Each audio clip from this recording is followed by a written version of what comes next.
Hi, my final presentation is about a Chinese architect named Ma Yansong. I see him as a Chinese architect on his way to transform urban living by merging nature and the city.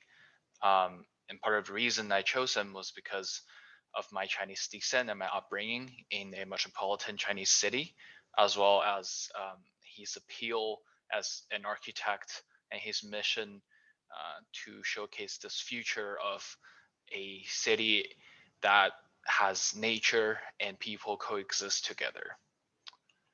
And so, who is Ma Yansong?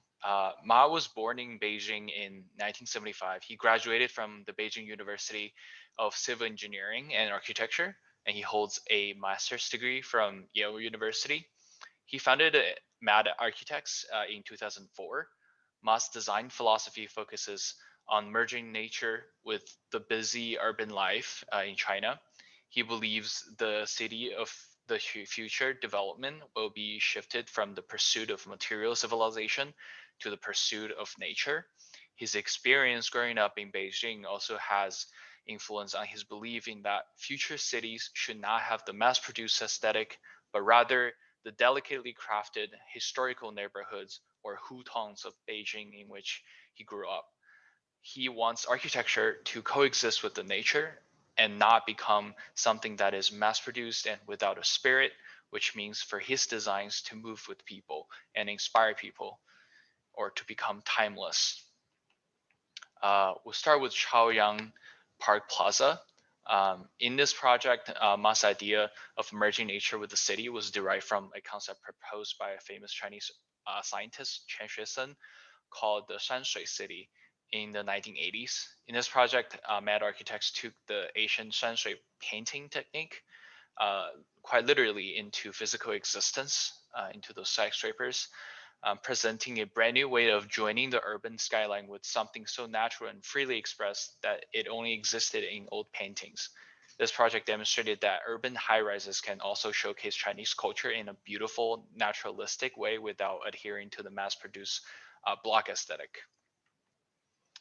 And one of his first projects that got built was the Absolute World.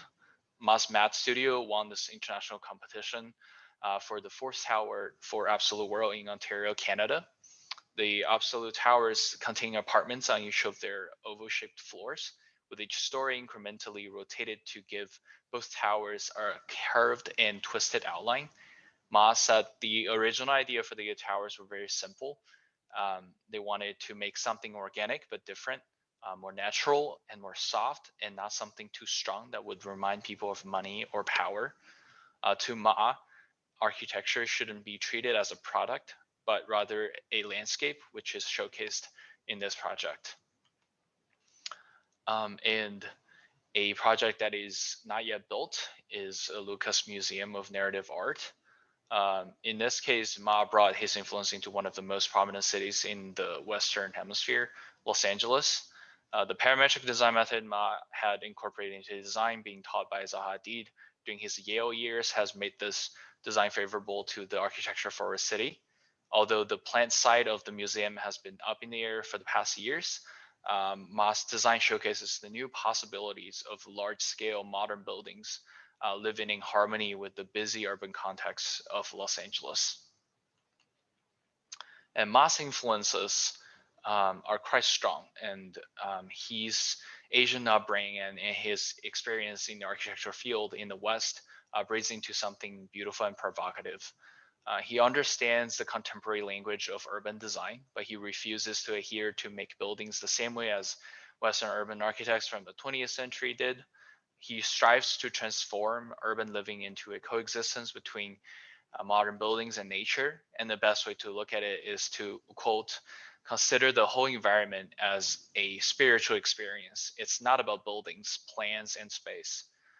His theory about Shanshui City is about creating buildings that all becomes a part of a new urban landscape that doesn't remind people of mass production, money, or power, but rather a beautiful, naturalistic, human-centered urban fabric. His work therefore provokes thoughts on how to revitalize the urban context in both Eastern and Western metropolitan cities in order for us to obtain a better future. And that is something I think is quite a strong message to remind us of where the future of architecture could go. Thank you.